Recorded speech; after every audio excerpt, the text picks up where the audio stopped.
Hello, thanks for joining us. My name is Olivia. I will be guiding us on our flower arrangement tonight. The theme for the arrangement is lavender and lime. You should have your bucket of fresh cut blooms, your white 5-inch ceramic cylinder, your piece of chicken wire, and your clippers. Let's get started.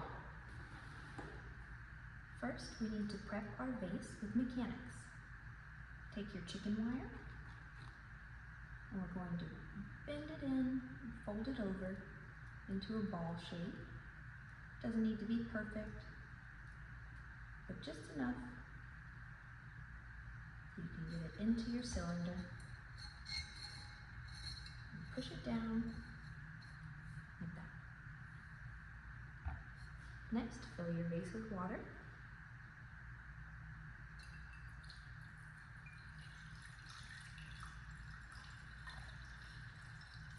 You can use flower food.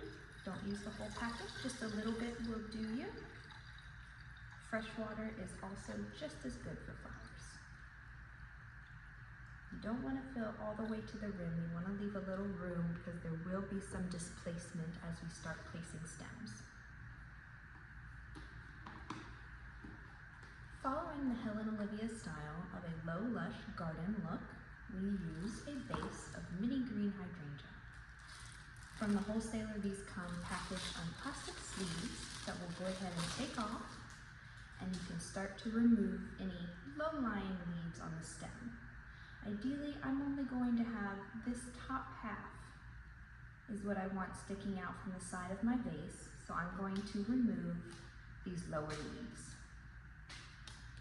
And this leaves me with a nice little tuft at the top that I will cut at an angle and measure to my vase and insert at an angle through 2 layers of the chicken wire to start my arrangement. I'm going to do that on 4 sides of this vase to create a square with my mini green hydrangea.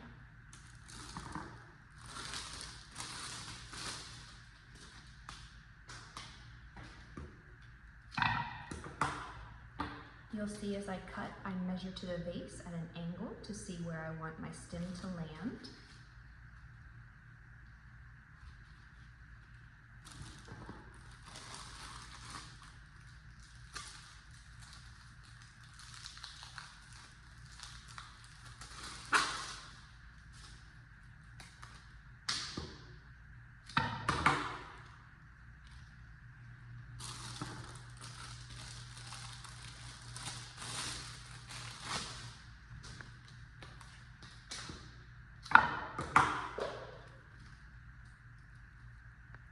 Now you should have all 4 of your mini green hydrangea placed along the rim of your cylinder.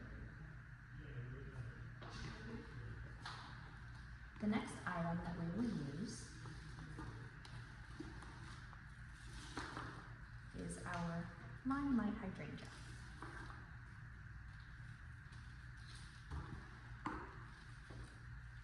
Or quick fire hydrangea, actually, is what this is called. You should have 4 stems, and I'm going to do a similar thing. This piece is a little too big. I want just the top tufts. So I'm going to take that lower portion off. And this time I'm going to go in between where I put my mini greens.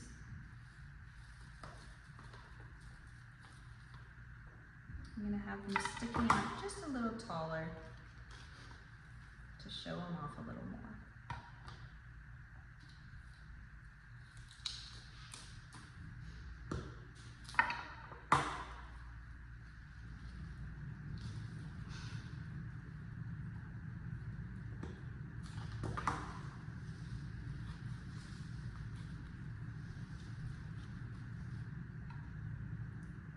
Starting to fill around the edge of our arrangement.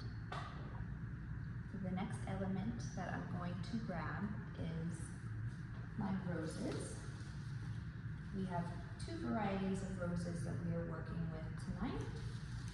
What we're looking for first are our menta roses, which are these soft, dusty lavender rose.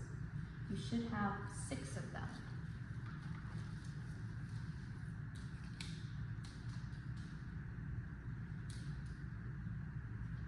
Now with my roses, I want to go in between each of my mini greens, kind of tucked under my quick fire for my first couple.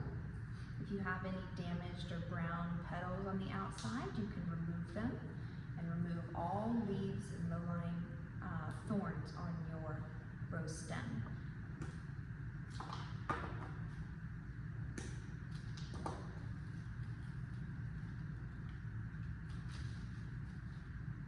I'm going to leave mine sticking out just a little so he's not hidden.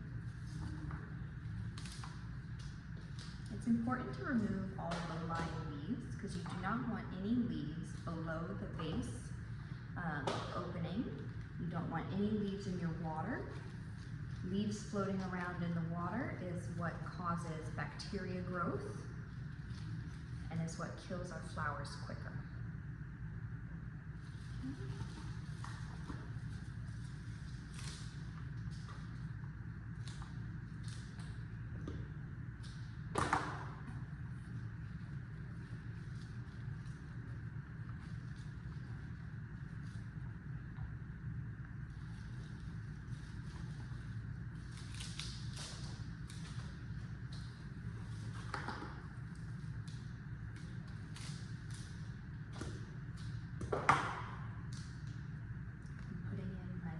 Menta rose around the edge of my vase.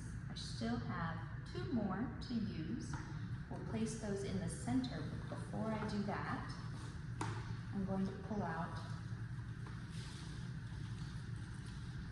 my basil.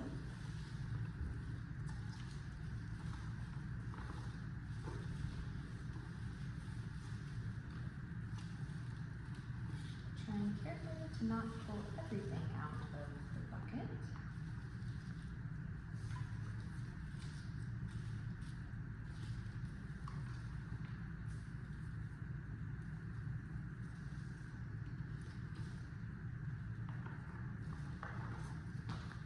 Keeping those stems in water.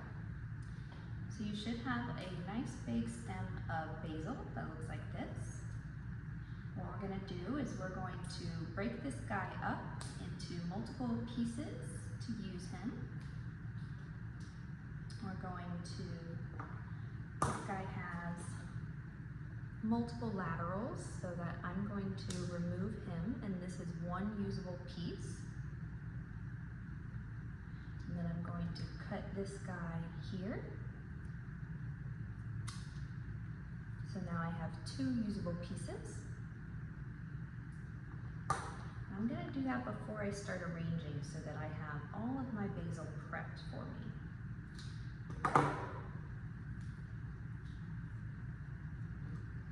Once I have my pieces cut and separated, I'm going to start with placing in the center at an angle, kind of falling out towards the edge of the vase. Just like that. This is going to give us a nice whimsical texture and shape, add some gardenness to it.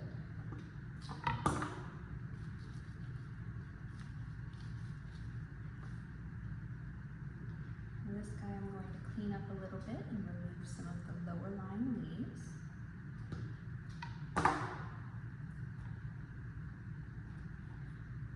As I am inserting into my arrangement, you'll notice I am turning my cylinder vase so that I am designing on all sides, all faces of my arrangement. This guy I'm paring down so I have a smaller piece to work with. I'm going to place him right in the middle to fill. This basil also has an amazing scent to it, as you notice while you're cutting. So now you should have just about everything filled. And we can start playing with color groupings, flower groupings, and some more whimsy to our arrangement. So the next flower, I'm going to go back to my menta roses and finish placing those in the center to get our base.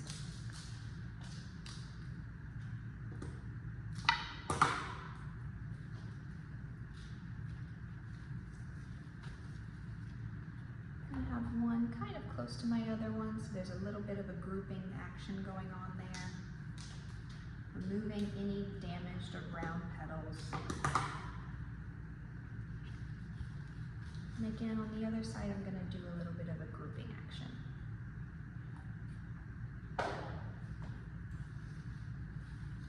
The next element I'm going to use is my second rose, which is a queen's crown. They are a more pink, deeper lavender tone. I'm going to clean up my stems and get all of those damaged petals off the edge. These ones I'm going to leave a little bit longer because they are a garden rose and I want to show them off a little more. So I'm going to leave their stems a little bit longer. I'm going to place him floating like that, right on top of the mini green.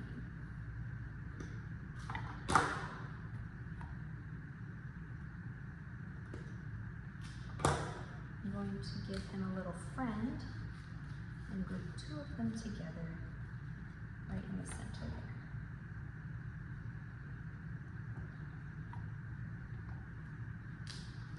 With my final queen's crown, I'm going to come over to this side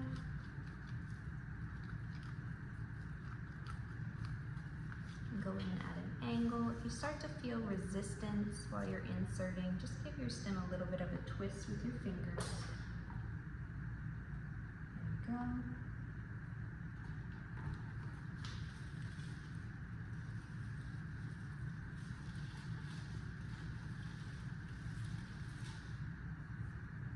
The next flower that we are working with is going to be our hydrangea tip foliage. It looks like it is another mini green because it has just the start of a hydrangea on the tip of it, but we call it hydrangea tip foliage. Makes for a great greenery in our arrangements. What I'm doing right now is prepping all of my stems, so I am pulling off all the lower line of the stems. So I have a nice clean stem like that and a nice cute little tuft at the top, because that's all I'm going to work with.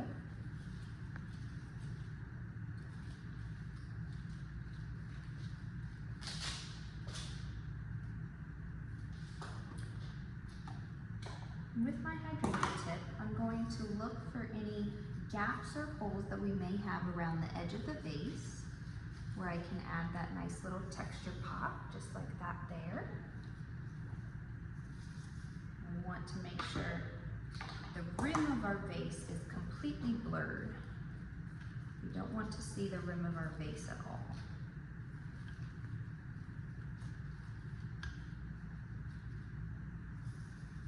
Put another one right there.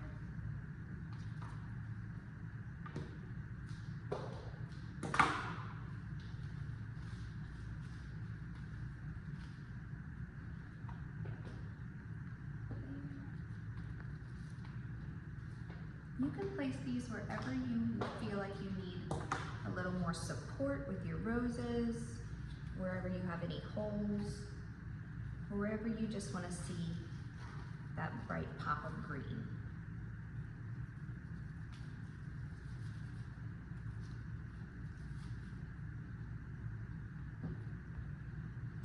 So I've done another square with my tip hydrangea. So with my final one, I'm going to go a little offset from the middle.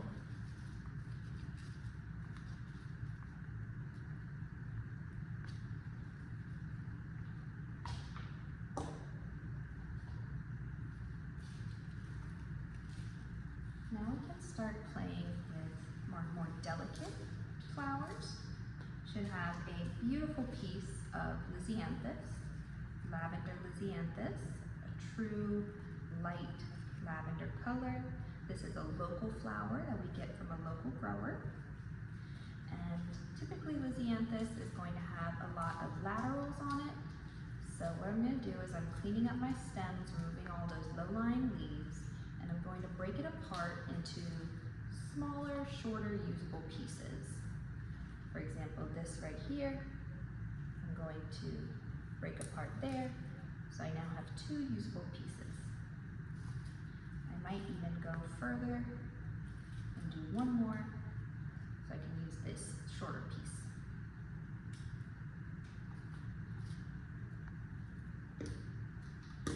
Give your stem a cut before you insert every time. Look for any place you might want that lavender pop, or maybe you need to fill in still. I'm going to start at the top.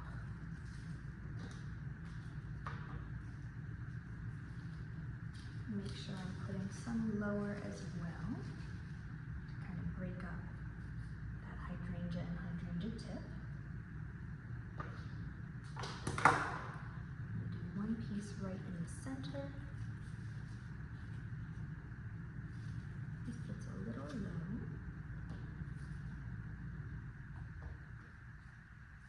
This guy has some damage, so I'm going to go ahead and take him off.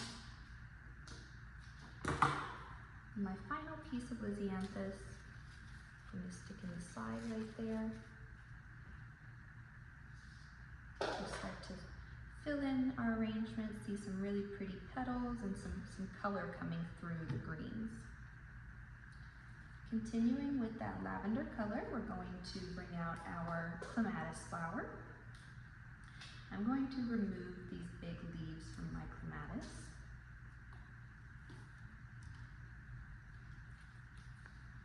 I don't need them for my arrangement. They do not last as long as the flower does. You may have a stem that looks like this. You can go ahead and make a cut so you have 2 usable pieces with blooms to work with.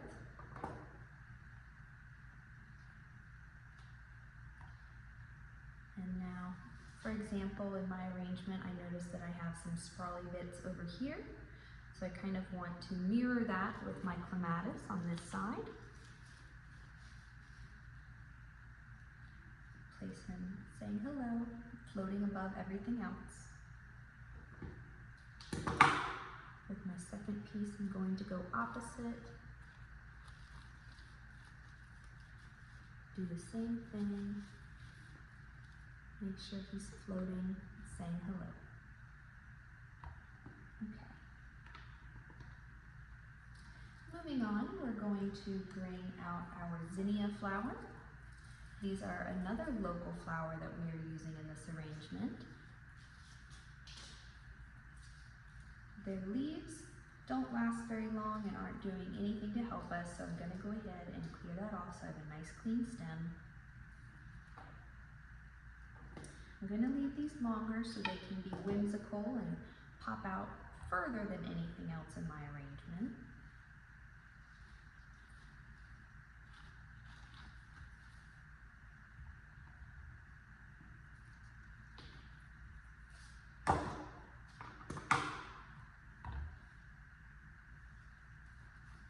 I'm going to create almost like a triangle since we're working with odd numbers.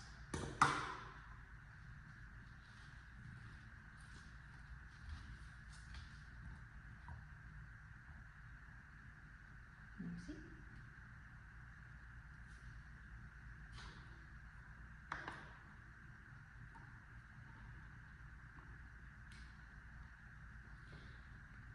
The final flower that we're going to be working with is this beautiful lavender scabiosa.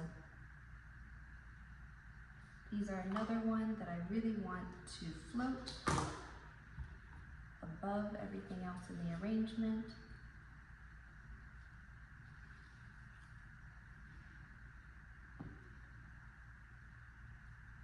Just like that.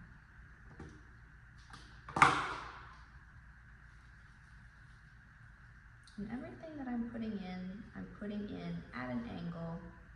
Nothing is going straight up and down.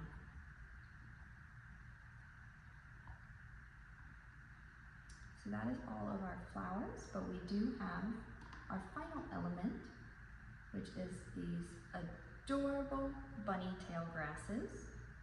I think this is just going to give us a really nice texture and just that final element to complete the arrangement. You have about 5, so you can choose to do it a couple different ways. You can have them spaced out evenly. What I'm going to do is I'm going to do 2 groupings. So I'm going to do 1 grouping of 3 and 1 grouping of 2. Sometimes makes it a little easier if you're putting them in together.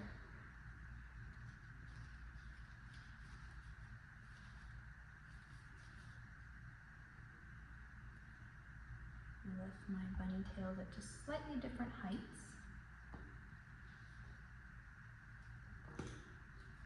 Got one kind of in the center, and this one I'm going to put off to the side.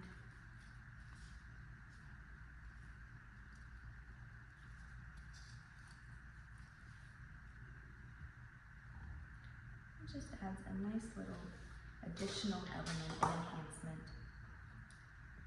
So now you've used all of your elements, you should have a full and finished arrangement. Let's talk about how to take care of it. We started with fresh water, and in order to keep your flowers alive as long as possible, you want to keep that water as fresh as possible. And that means changing your water every couple of days and making sure it never runs out of water. As soon as that stem comes out of water, it will start to close up and prevent it from rehydrating, even if you add more water. So if you do find that any of your stems do grow out of water, you'll want to give them a recut before you put them back in water. So because we use chicken wire as a mechanic for our arrangements, it makes it really easy to just pick it up, and you can change the water, and then you can place it back down. And everything will stay together just as you designed it. Many of us have sink nozzles with movable heads at this point. So another easy trick that I like to do is to simply place the nozzle into the arrangement and let the water overflow from the bottom. I recommend doing this while your arrangement is sitting in the sink. But there you have it, a lavender and lime Helen Olivia original design. I hope you enjoyed.